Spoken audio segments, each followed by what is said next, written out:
नमस्कार दोस्तों, मैं अमन तिवारी और आप सबका स्वागत करते हैं द क्लासरूम शिक्षा पे। आज की क्लास में हम लोग फिर से अपने आरंभ सीरीज जो कि हमने एमसीक्यू को सॉल्व कराने के लिए स्टार्ट किया था, इसमें आगे बढ़ते हुए हम लोग 201 नंबर क्वेश्चन से स्टार्ट करते हैं। इससे पहले हमने माइक्रो इकोनॉमिक्स में 200 क्वेश्चन लगभग डिस्कस कर लिए हैं, पूरा डिटेल्ड सॉल्यूशन है। तो आप लोग प्लीज इस सीरीज को वॉच करिए, अपना इम्पॉर्टेंट फीडबैक भी दीजिए, कैसा रहा, कैसा हमारा सोल्यूशन है। और अगर वीडियो अच्छा लगता है तो सब्सक्राइब करना बिल्कुल भी ना भूलिए। आपका सपोर्ट ही हमको और आगे और बेहतर वीडियो बनाने के लिए मोटिवेट करेगा। तो चलिए करते हैं स्टार्ट आज के क्वेश्चन से। The condition which shows consumer equilibrium in utility analysis में कंज्यूमर यूटिलिटी एनालिसिस में कंज्यूमर इक्विलिब्रियम को कैसे दिखाया जाता है, तो उसका फॉर्मूला होता है MUX by PX is equal to MUY by PY। अब ये जहां भी दिख रहा है यहाँ पे देखिए, ये है। अगर हम लोग MUX को एक साइड कर ले तो ये कुछ इस तरह से आ जाएगा PX बाई PY। तो ये भी लिख सकते हो और आप ये भी लिख सकते हो। तो D will be the correct answer. If the consumption function of the consumer is, utility का दिया हुआ है function x1 into x2 and budget constant दिया हुआ है, हमको डिमांड फंक्शन फॉर x1 निकालना है। तो इसके लिए हम लोग यूज क्या करेंगे, लैग्रेंज फंक्शन यूज करेंगे। ठीक है, लैग्रेंज फंक्शन कैसे बनाएंगे, तो हमारे पास यूटिलिटी दिया हुआ है तो L is equal to U x1 x2, दो हम लोग गुड यूज कर रहे हैं, प्लस लेमडा m माइनस ये जो इक्वेशन दिया है बजट लाइन का, इसको हम लोग एक साइड कर लेंगे, माइनस P2 x2। ठीक है, अब देखिए यूटिलिटी का क्या फंक्शन दिया हुआ है, x1 into x2 plus lambda m minus P1 x1 minus P2 x2। अब इसको हम लोग सॉल्व करते हैं। तो फर्स्ट ऑर्डर डेरिवेटिव हम लोग निकालेंगे इसका। ठीक है, तो dl को हम लोग x1 के रिस्पेक्ट में पहले करते हैं। तो x1 के रिस्पेक्ट में करेंगे इसको, तो ये x2 आ जाएगा, dx1 डिवाइडेड बाय dx1 1 के बराबर होगा। प्लस देखिए ये लेमडा, इसमें x1 है नहीं तो ये 0 हो जाएगा, इसमें है लेमडा तो इसका वैल्यू कितना आ जाएगा, लेमडा इंटू माइनस P1। ठीक है, ये हमारा वैल्यू आ जाएगा इसमें, प्लस ये भी टर्म 0 हो जाएगा। तो इसको अगर इक्वेट करेंगे 0 के बराबर तो हमारा कितना आ जाएगा, minus lambda P1 is equal to x2, और minus lambda P1 is equal to minus x2 is equal to करेंगे तो lambda P1 is equal to x2 के बराबर आ गया हमारा पहला वैल्यू।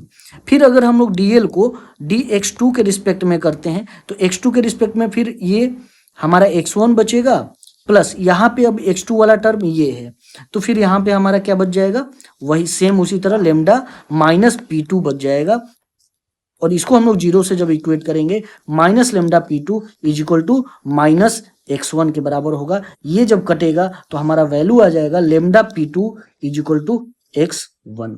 ठीक है, तो ये हमारा दूसरा वैल्यू आ गया। अब हमारा तीसरा आएगा, dl को हम लोग जब लेमडा के रिस्पेक्ट में करेंगे, तो लेमडा के रिस्पेक्ट में करेंगे तो m minus P1 x1 minus P2 x2 आ जाएगा। इसको हम लोग 0 से इक्वेट कर देंगे, तो इससे हमारा क्या आया, m is equal to P1 x1 plus P2 x2। ठीक है, अब हम लोग क्या करेंगे, इस एक नंबर, ये 2 नंबर मान लेते हैं, ये हमारा तीसरा है। अब फ्रॉम फर्स्ट एंड सेकंड क्या करेंगे, फ्रॉम फर्स्ट एंड सेकंड। ठीक है, फ्रॉम फर्स्ट एंड सेकंड क्या करेंगे, इसको डिवाइड कर देंगे, तो lambda P1 divided by lambda P2 is equal to x2 by x1, इससे कट गया तो हमारा आ गया P1 by P2 is equal to x2 by x1। अब ये देखिए हमको डिमांड फंक्शन किसका बताना है, x1 का बताना है। तो हम लोग क्या करते हैं, इसमें ये थर्ड वाले में x2 का वैल्यू हम लोग पुट करेंगे। तो x2 का जब वैल्यू पुट करेंगे तो इससे हम लोग क्या निकालेंगे, x2 is equal to P1 x1 by P2। ठीक है, तो ये हमारा x2 का वैल्यू आ गया x1 और P2 के टर्म में। अब हम इसको क्या करेंगे, पुट करेंगे, put the value of x2 in equation 3। ठीक है, तो अब हमारे पास क्या आ जाएगा, m is equal to P1 x1 plus x2 P2, और x2 का वैल्यू क्या हो जाएगा, P1 x1 बाई P2। तो P2 से P2 कट गया तो हमारे पास कितना बचा 2P1 X1। और यहां से अब हम लोग क्या निकालेंगे X1 equal to M by 2P1। ठीक है, तो M बाई 2P1 हमारा कितना आया X1 का वैल्यू आया, तो A will be the correct answer. और सेम तरीके से हम लोग अगर x2 का भी निकालना चाहे तो जस्ट क्या करना पड़ेगा, यहाँ हमको x1 का वैल्यू निकालेंगे, फिर यहाँ x1 को वैल्यू पुट करेंगे, x2 के फॉर्म में हमारा आ जाएगा। ठीक, तो इसका करेक्ट आंसर ए हो जाएगा। A consumer will purchase more of good Y than good X only when. तो ये क्या खरीद रहा है, गुड वाई ज्यादा खरीद रहा है, यानी इसका मार्जिनल यूटिलिटी क्या है, अभी भी लो है। तो मार्जिनल यूटिलिटी लो कब होगा, जब हमारा डी वाला ऑप्शन करेक्ट होगा। क्यों, क्योंकि इसमें दिखाया गया है marginal utility of Y P Y is less than marginal utility of X P X. तो ये लो कब होगा, जब ये लो होगा। ठीक, तो इसका करेक्ट आंसर डी हो जाएगा। According to cardinal utility theory, marginal utility of money क्या होता है, रिमेन्स कांस्टेंट होता है। B will be the correct answer. The relationship between the level of income and quantity purchase is called Engel curve. तो D will be the correct answer. इसमें other curve के बारे में हम बता दे रहे हैं। जो डिमांड कर्व होता है वो किसके किसके बीच में होता है, प्राइस और क्वांटिटी के बीच में होता है। वो कुछ इस तरह से होता है। ठीक है, तो ये होता है डिमांड कर्व। तो ये हमारा पहला डिमांड कर्व है। दूसरा प्राइस कंजम्पशन कर्व जो होता है वो दो गुड के बीच, जैसे ये गुड 1 हो गया और ये गुड 2 हो गया, और यहाँ एक प्राइस लाइन हो जाता है। ठीक है, प्राइस लाइन में क्या होता है, अगर मान लो कि आईसी कर्व से ये फर्स्ट इक्विलिब्रियम बना, मान लो कि गुड 2 का प्राइस डिक्लाइन कर रहा है, तो ऐसे लाइन शिफ्ट करते जाएगा और उसी के रिस्पेक्ट में हमारा ईआर ये इक्विलिब्रियम भी शिफ्ट करेगा। तो जब इस इक्विलिब्रियम को हम लोग मैच कराते हैं तो ये जो लाइन बनता है इसको हम लोग बोलते हैं प्राइस कंजम्पशन कर्व। ठीक है, तीसरा हम लोग देखते हैं लैफर कर्व। लैफर कर्व क्या होता है, टैक्स रेट, टैक्स रेट और टैक्स रेवेन्यू। यहाँ टैक्स रेट होता है और यहाँ टैक्स रेवेन्यू होता है। तो टैक्स रेट पहले जैसे जैसे बढ़ता है रेवेन्यू बढ़ता है, लेकिन उसके बाद में गिरने लगता है। तो इसके बीच का रिलेशन दिखाता है लैफर कर्व। एंड चौथा क्या है, एंजल कर्व। एंजल कर्व किसके किसके बीच में दिखाएगा,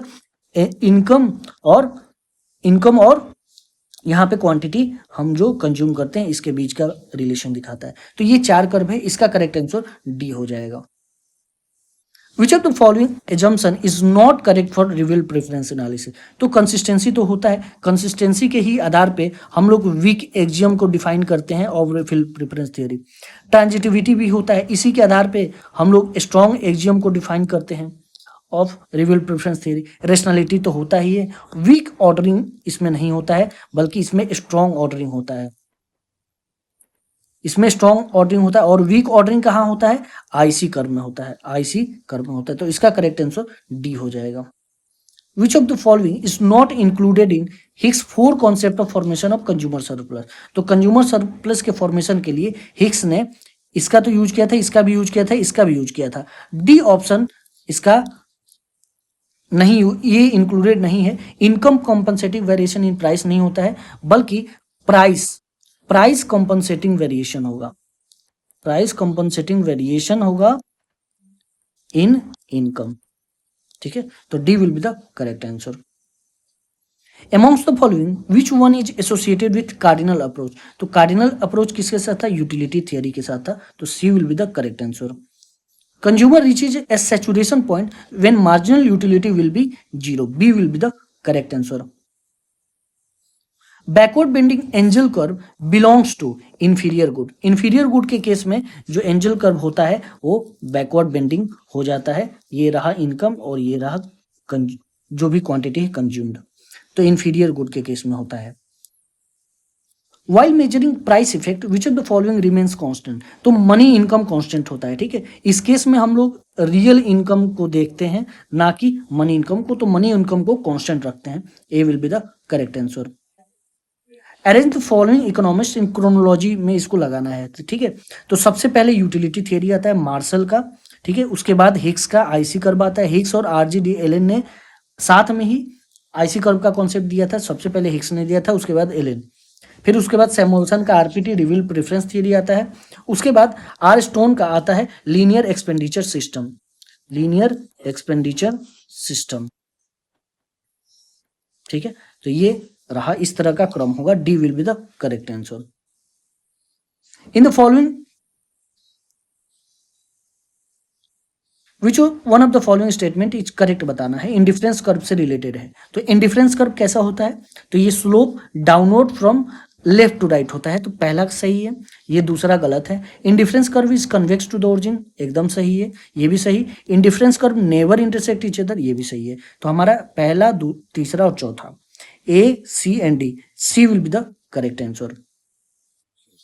विच one of the following is not an assumption of indifference curve, indifference curve का एजम्पशन नहीं है, तो वीक ऑर्डरिंग तो है एजम्पशन, कांस्टेंट इनकम है assumption, ordinal nature of utility ये भी एजम्पशन है, परफेक्ट डिविजिबिलिटी ऑफ गुड्स नहीं होता है, C will be the correct answer.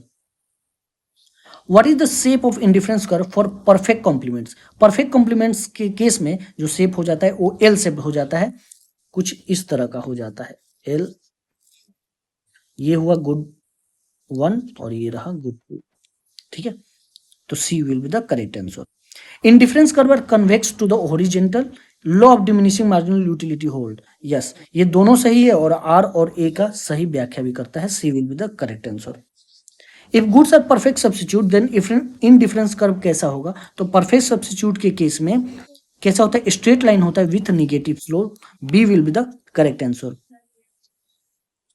If goods are perfect substitute the indifference curve will be, indifference curve क्या होगा, straight line होगा downward sloping, C will be the correct answer. If two goods are perfect complements then the indifference curve will be right angle, C will be the correct answer. In an Edgeworth box, the curve showing equilibrium of two consumer is called, Edgeworth box में जो curve करता है equilibrium को, उसको contract curve बोलते हैं। इसको कैसे दिखाया जाता है, ये रहा एजवर्थ बॉक्स, यहां किसी एक कंज्यूमर का गुड 1 और गुड 2 लिया जाता है, और यहां किसी दूसरे, ये कंज्यूमर 1 है, ये कंज्यूमर 1 है, ये कंज्यूमर सेकेंड है, और इसका फिर यहाँ पे हम लोग गुड 2 और गुड 1 लेंगे, ठीक है। तो इसका यहाँ पे इंडिफरेंस कर्व बनेगा और इसका यहाँ पे बनेगा, तो ये और ऐसे जब मिलाते जाएंगे तो हम लोग का जो लाइन ये बनेगा ये कॉन्ट्रैक्ट कर्व कहलाता है, तो ये C will be the correct answer. अब इस कंसीडर द फॉलोइंग स्टेटमेंट को कंसीडर करिए, contract curve is the locus of tangency point, सही है, बिटवीन टू इंडिफरेंस कर्व, ये भी सही है, between indifference curve and budget line, ये गलत है, ये गलत है, तो हमारा पहला एंड दूसरा सही है, तो पहला दूसरा इसमें ऑप्शन में इसमें होना चाहिए केवल फर्स्ट एंड सेकंड, तो A will be the correct answer. Indifference curve of gambler are use to measure profit, उसके प्रॉफिट को मेजर करने के लिए हम लोग यूज करते हैं। Which concept is not associated with Edgeworth box, utility तो है, कॉन्ट्रैक्ट कर्व है, रिएक्शन कर्व ऑफ प्रोड्यूसर है, रोटेटिंग इंडिफरेंस कर्व नहीं होता है, C will be the correct answer.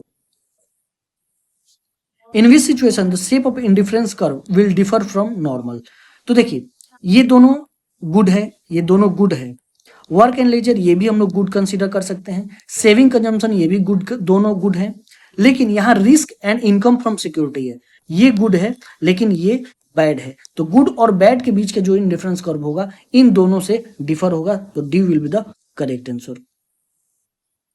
Indifference curve is convex to origin because to increase one good quantity of another must decrease, A will be the correct answer, कि diminishing marginal rate of substitution होता है। Indifference curve will be abnormal when the choice problem relates to, कैसा, income from security and risk, ये इस case में क्या होगा, abnormal होगा, बाकी केस में क्या होगा, नॉर्मल होगा। In an Edgeworth box the locus of tangency of indifference curve of two consumer is called, क्या कहलाता है, तो कॉन्ट्रैक्ट कर्व कहलाता है। तो इसी के साथ आज का क्वेश्चन हम लोग समाप्त करते हैं, फिर हम लोग मिलते हैं नेक्स्ट क्लास में कुछ और मजेदार क्वेश्चन के साथ। हाँ, इतना मैं जरूर बोलूंगा, आप लोग को अगर क्लास अच्छा लग रहा है तो आप क्लास को सब्सक्राइब करना बिल्कुल भी ना भूलिए। चलिए मिलते हैं फिर हम लोग नेक्स्ट क्लास में।